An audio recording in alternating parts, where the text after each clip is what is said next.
todos, por la gracia de Dios, ¿sí? Jesús dio o probó la muerte por todos, para que nosotros no tuviésemos que probarla. No dice que la bebió, no dice que fue partícipe de ella. ¿Por qué? Porque Jesús está vivo y no está muerto. ¿Sí? La probó, no la bebió. Aquí te va otro ejemplo. Mateo 27:34 dice, le dieron a beber vinagre mezclado con hiel, pero después de haberlo probado, no quiso beberlo. ¿Sí? Es lo que está diciendo aquí. Gustaron de la buena palabra de Dios, probaron de la buena palabra de Dios. Aquí está otra vez el versículo en Hebreos 6. Dice,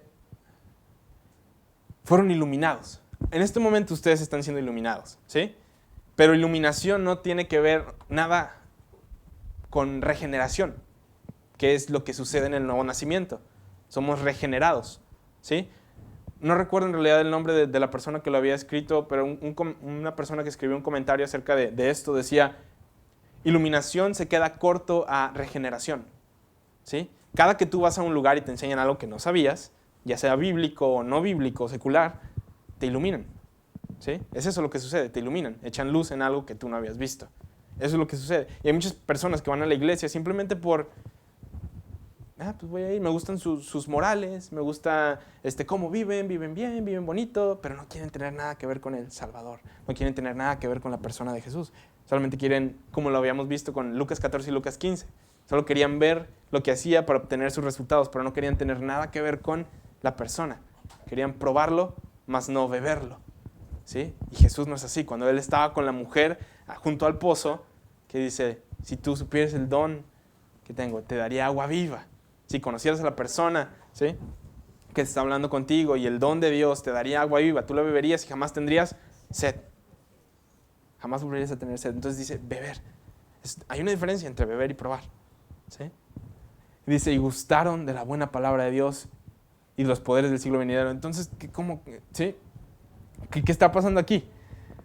Dice que fueron partícipes del Espíritu Santo en el versículo 4. La palabra partícipes es metokos o metochos, algo así, no recuerdo cómo se pronuncia bien. No recuerdo cómo se pronuncia bien. Dice que es partícipe o colaborador, ¿sí? En el Antiguo Testamento, ¿las personas del Antiguo Testamento eran salvas? No, Jesús no había muerto por ellos, Jesús no había derramado su sangre, ¿sí? No había oportunidad para el nuevo nacimiento todavía. Entonces, en el Antiguo Testamento vemos esto. Ahí les van unos ejemplos. Jueces 6:34 dice, entonces el Espíritu de Jehová vino sobre Gedeón, ¿sí? E hicieron algo. Y cuando éste tocó el cuerno, los abiseritas se reunieron con él, ¿sí? Siempre llegaba el Espíritu Santo y los capacitaba para hacer algo, ¿sí? Para ser partícipes de algo, para que trajeran la manifestación, como dice Jesús, el cielo en la tierra. Entonces, y el Espíritu, este es Jueces 14:6, y el Espíritu de Jehová vino sobre Sansón, ¿sí? ¿Y qué hizo? ¿Y quién despedazó al león como quien despedaza un cabrito sin tener nada en su mano? Y no declaró ni a su padre ni a su madre lo que había hecho, ¿sí? Fue colaborador con el Espíritu Santo para romper o despedazar un león. Jueces 15:14, y así vino hasta Lehi, los filisteos salieron gritando a su encuentro, pero el Espíritu de Jehová vino sobre él, y las cuerdas que estaban sobre sus brazos, o en sus brazos, Sansón, se volvieron como lino quemado con fuego. Ahí está otra vez. Participación del Espíritu Santo con Sansón, con una persona del Antiguo Testamento que no era salva, ¿sí? Al oír estas palabras, al oír Saúl estas palabras, el Espíritu de Dios vino sobre él con poder, y él se encendió en ira en gran manera. Vemos un ejemplo también en la vida de Saúl, en la cual él profetizó. No era salvo. Y profetizó. El Espíritu del Señor vino sobre él y profetizó. Ahí les va otro ejemplo. Es Éxodo 31, del 1 al 5. Habló Jehová a Moisés diciendo, mira, yo he llamado por nombre a Besaleel, hijo de Uri, hijo de Ur, de la tribu de Judá, y lo he llenado del Espíritu de Dios en sabiduría y inteligencia, en ciencia y en todo arte. Otra capacitación del Espíritu Santo para participar con una persona del Antiguo Testamento que no era salva para hacer algo, ¿sí? Entonces es posible, ¿sí? Lo vimos en el Antiguo Testamento, ser partícipe con el Espíritu Santo. Eran iluminados, eran partícipes del Espíritu Santo. Ahora vamos a ver lo otro, para inventar diseños, para trabajar. ¿Sí? Ahora vamos a ver el ejemplo. Creo que el ejemplo más vivo o el ejemplo más claro para esto es Judas Iscariote. ¿Sí? Judas, el que lo traicionó. Mateo 10, 5 al 8 dice, a estos 12, incluyendo a Judas, envió Jesús y les dio instrucciones diciendo, por camino de gentiles no vayan, en ciudad de samaritanos no entren, sino vayan antes a las ovejas perdidas de la casa de Israel y yendo prediquen, ahí está, capacitación, el reino de los cielos, que el reino de los cielos se ha acercado, porque recuerda que dice que también participaron en los dones, por así decirlo, del siglo venidero, ¿sí? El poder del siglo venidero, sanidades y todo esto. Sanen enfermos, limpien leprosos, resuciten muertos, echen fuera demonios, de gracia recibieron, den de gracia. Otro ejemplo de una persona o de 12 personas en este momento, las cuales sanaron, ¿sí? Predicaron, limpiaron, resucitaron muertos. Y no eran salvos. Hasta Juan 21, cuando él dice recibid el Espíritu Santo, reciban el Espíritu Santo. Nacen de nuevo. ¿Sí? Judas Iscariote es partícipe, ¿sí? Entonces Judas Iscariote gustó de la buena palabra de Dios, ¿sí? Él tenía el mejor predicador con él. ¿Quién era? Jesús. Los mejores sermones vinieron de la boca de Jesús, ¿sí? Fue iluminado, ¿sí? Fue partícipe del Espíritu Santo, gustó de la buena palabra y de los poderes del siglo venidero. Sin embargo, su espíritu nunca fue renovado. No está hablando de creyentes. Para ustedes no aplican estos versículos, ¿sí? ¿Cómo es que lo explico esto? ¿Sí? Bueno, dice, y recayeron. Recuerda, ellos tenían el sistema de las leyes, ellos tenían el sistema de los sacrificios, ¿sí? Lo que sucede aquí es, o está hablando aquí de personas las cuales llegaron bien cerquita ya de ser regenerados, de entrar al nuevo nacimiento, y dijeron, no, es demasiado que perder, me regreso mejor al templo. En este tiempo todavía tenían el templo, y creo que iban a pasar 7 años después de que este libro es escrito, se destruye el templo, así que entonces ellos todavía tenían el templo, ¿sí? Hebreos me encanta, Hebreos es un libro muy, muy, muy padre, les recomiendo que lo lean. Habla en realidad de Jesús, hace comparaciones de Jesús contra otras cosas y te muestra cómo Jesús es lo mejor. Jesús es mejor que los ángeles, Jesús es mejor que Aarón, Jesús es mejor que Moisés, Jesús es mejor que todo lo demás, ¿sí? Y esto es lo que hace Hebreos. Te muestra una comparación entre Jesús y otras cosas, hablándole a los judíos, hablándole a los hebreos, hablándole a las personas que tenían la sombra de lo que había de venir, mas no la perfección. Ellos tenían la leche que se les resbalaba, mas no lo sólido que se quedaba. Por eso les dice, vayamos a la perfección. No eran perfectos, ¿sí? Vayamos a la perfección, vayamos a Cristo. Dice, y recayeron, o sea que fueron de nuevo al templo, a los sacrificios. Y es lo que Hebreos 10, que luego les voy a explicar, habla, ¿sí? Recayeron, fueron otra vez, fue escrito para los hebreos, ¿sí? Hebreos 10, del 1 al 4, dice, porque la ley, teniendo la sombra de los bienes venideros, no la imagen misma de las cosas, nunca puede, por los mismos sacrificios que se ofrecen continuamente cada año, hacer perfectos a los que se acercan, ¿sí? Porque la sangre, en el versículo 4, de toros y de machos cabríos no puede quitar los pecados. ¿Sí? Yo sé que esto es mucho, pero en realidad si lo pueden entender, por lo menos que les cause algo de curiosidad. Algo de curiosidad. Va a traer una liberación muy grande. Entonces, ¿quiénes son ¿para quién es esta escritura? Para los hebreos, ¿sí? Para los hebreos está escrito, hebreos. Y Jesús en los evangelios nos daba destellos de la iglesia, nos daba destellos de lo que nosotros hemos de vivir o habríamos de vivir, que es lo que vivimos ahora, el día de gracia. Dice Juan 10:27, esto es lo que te pertenece a ti, hijo e hija de Dios.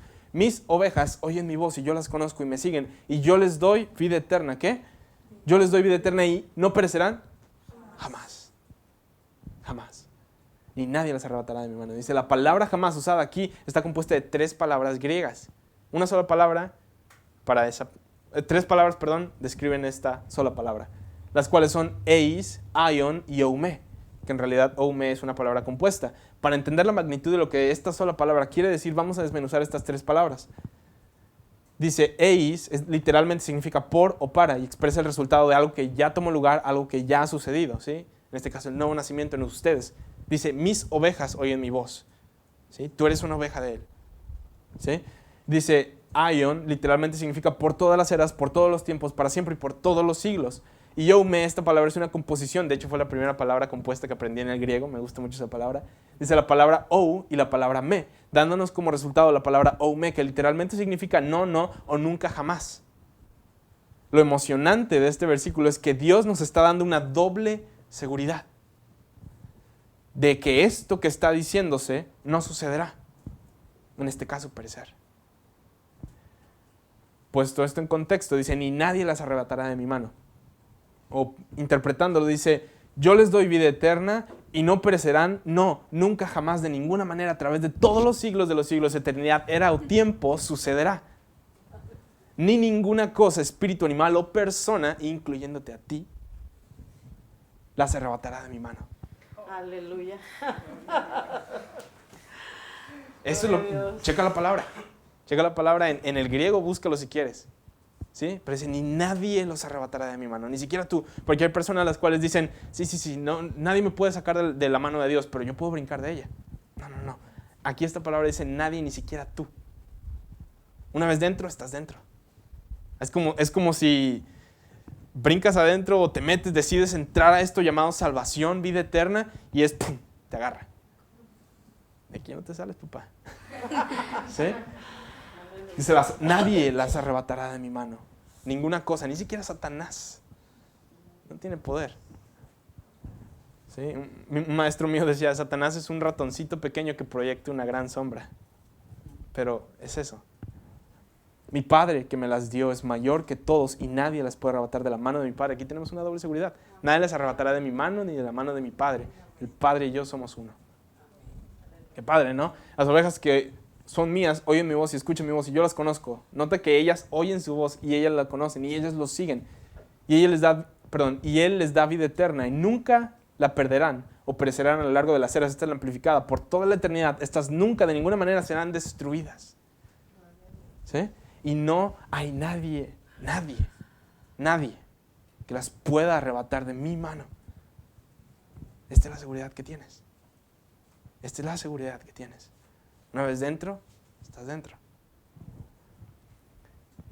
Y ahora, ¿cómo es que sé que Hebreos 6 no está hablando a creyentes? 4, 5 y 6, los versículos 4, 5 y 6 del capítulo 6 de Hebreos. ¿Cómo es que sé que no le está hablando a creyentes? ¿Por qué? Porque Pablo dice en el versículo 9, pero en cuanto a ustedes, oh amados.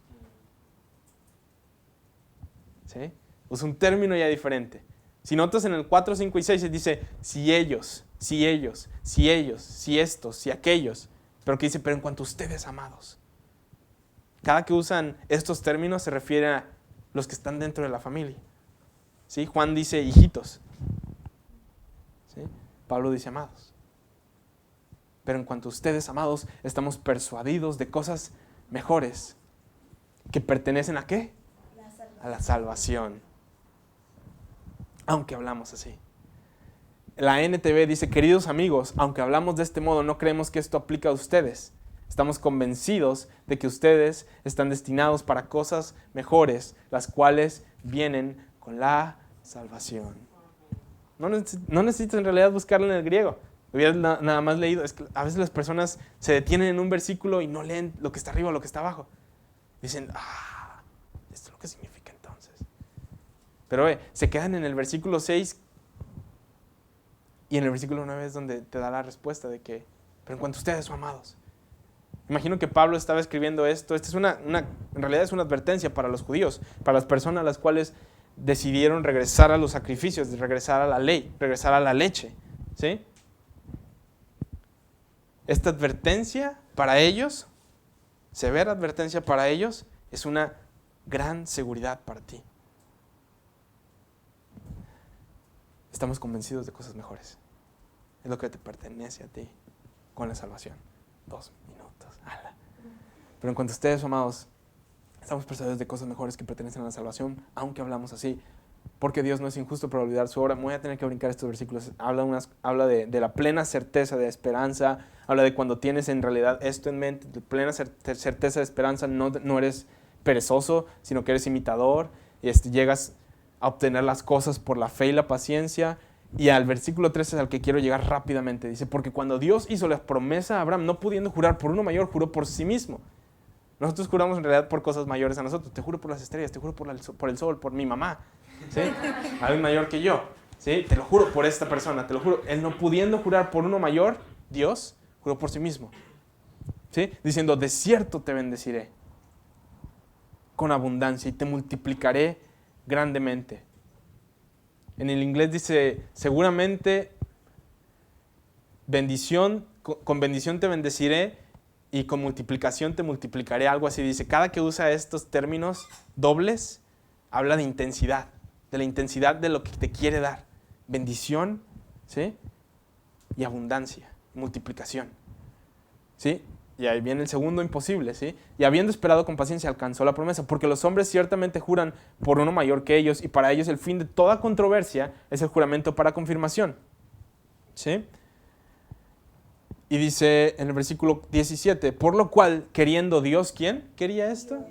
Mostrar más abundantemente a los herederos de la promesa la inmutabilidad de su consejo. Inmutabilidad significa que no cambia de ninguna manera. Interpuso juramento. Dime algo, ¿Dios necesitaba jurar? No. Su palabra es verdadera. Si no lo fuera así ya explotaríamos. ¿Sí? Todo se sostiene por su palabra. ¿Necesitaba jurar? No. Pero Dios, queriendo mostrar más abundantemente a nosotros, a los herederos, la promesa, la inmutabilidad de su consejo, interpuso juramento. ¿Sí? Porque ¿qué dice el versículo 16? Dice que para el hombre, ¿sí?, el fin de toda controversia es el juramento para confirmación. Y es lo que dice, Dios quiso acabar toda controversia en tu cabecita, ¿sí?, en este hamstercito que tenemos adentro. ¿Sí? Por eso interpuso juramento. Para que por dos cosas inmutables, ¿sí?, la palabra de Dios y su juramento, en las cuales ¿qué? Es imposible, ahí está el segundo, es el que nos pertenece a nosotros. Es imposible que Dios mienta, ¿sí? Para una persona que no tiene a Jesús, para una persona que decide recaer, porque dice recayeron, recaer en sacrificios, recaer en leyes, ¿sí? Es imposible que sean regenerados para salvación, ¿sí?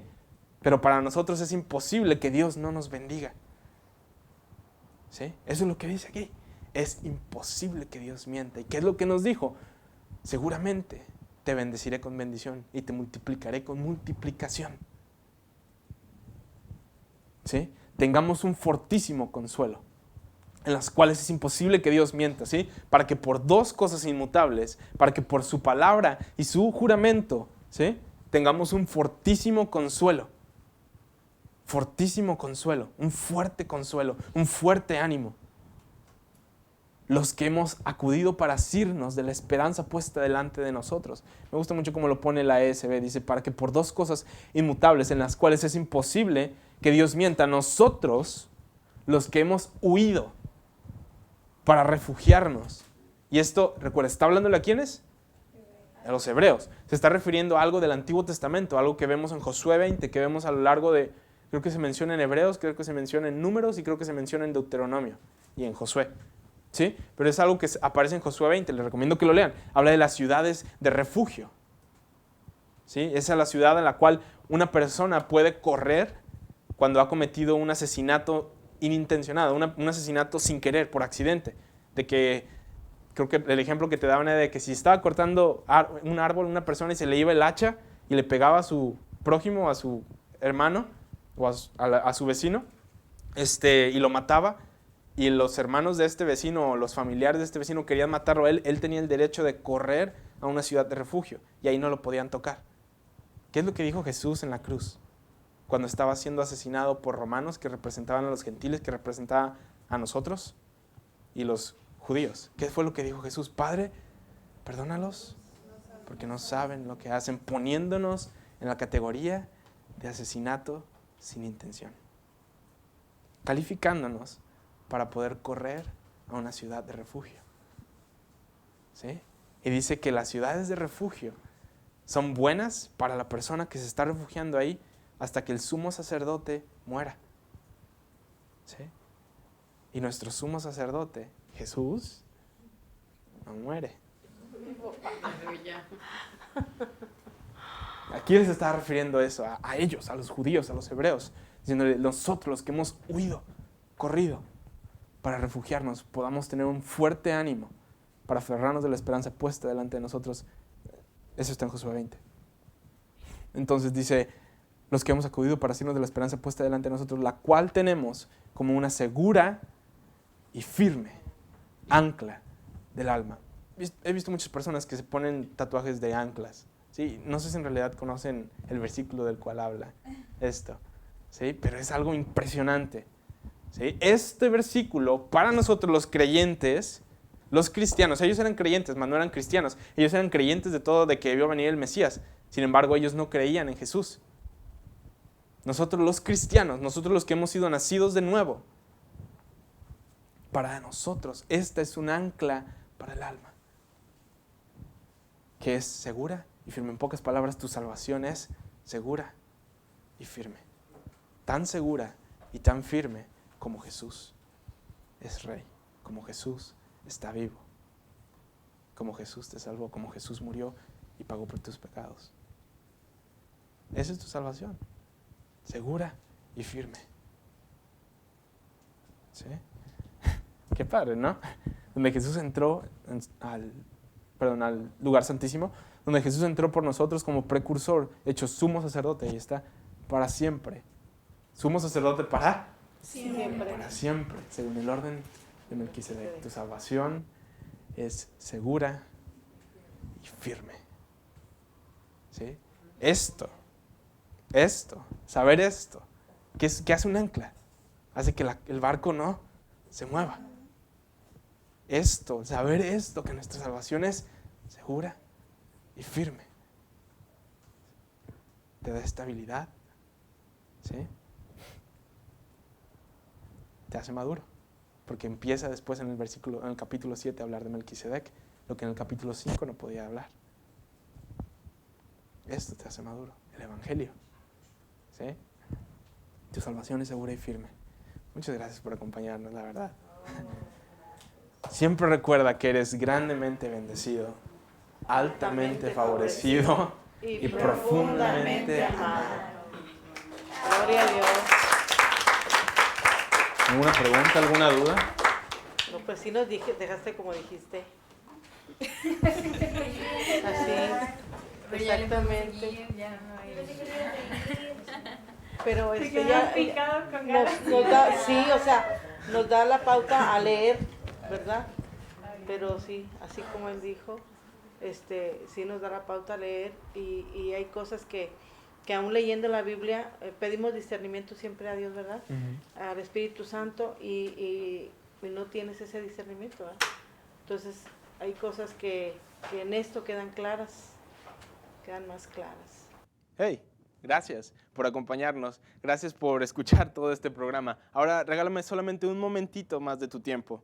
Quiero preguntarte algo. ¿Amas a Dios tú con todo tu corazón, alma y mente? Si nos ponemos honestos con nosotros mismos, vamos a llegar a la conclusión de que no es así. Pero quiero que sepas que a Dios no le molesta eso en absoluto.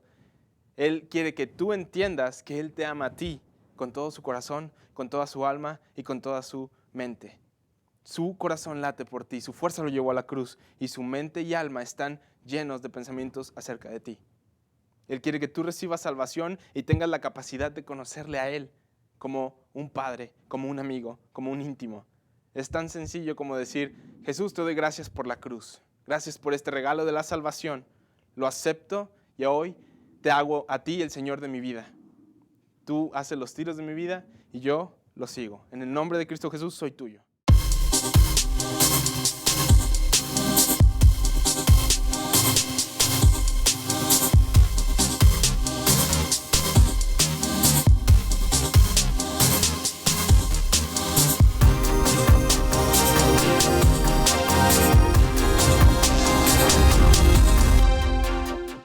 Aleluya, consumado. Aleluya, hecho está. Aleluya, Rey por siempre. Gracias por la cruz. Aleluya, consumado. Aleluya, hecho está. Aleluya, Rey por siempre. Gracias por la cruz. Gracias por la cruz. Gracias por la cruz.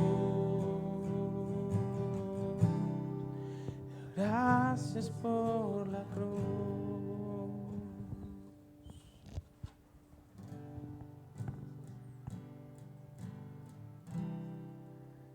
Y aunque te he fallado,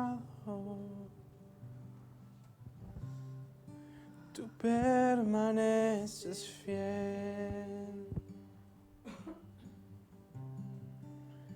Y aunque te he fallado, tú permaneces fiel.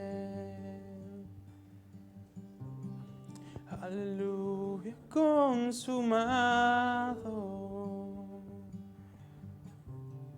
Aleluya, hecho está. Aleluya, Rey por siempre.